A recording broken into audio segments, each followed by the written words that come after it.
Id-deputat nazzjonalista Kerola Aquilina jinsab f'paniku kemm ilu li One News wera li huwa il-kap de facto tal-Partit Nazzjonalista.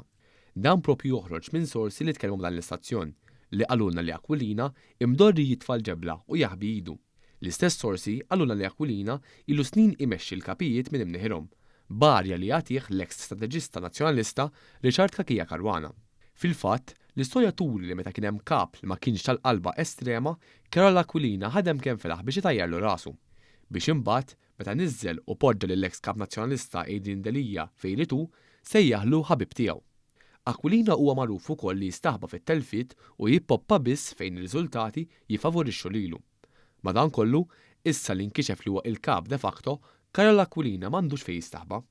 Id-nuqqas ta' fiduċja tal-partit ta' Bernard Grech fis-sondaġġi pubbliċi qed iwasslu biex Aquilina issa qed iħoss pressjoni li qatt ma kellu għalfejn iġġarrab qabel.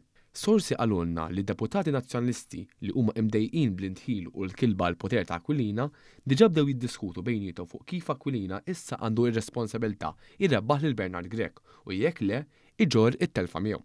Din tiddejjaq ħafna lil Aquilina li f'paniku issa spiċċa qed joħroġ il-politika estrema tiegħu fil-pubbliku. Fil-Parlament, Aquilina iddejjaq meta ġie msejjaħ kap de facto u rritalja billi għamel kummenti estremi. Madankollu huma ddejjaq xejn jgħajjar lill-Speaker fil-waqt li fil-ġimgħat li ġejjin se jkun qed jiġi mressa quddiem il-Kumitat dwar ksur ta' privileġġ. Mela, grazzi. Nafu l-kox naħsbu dwar.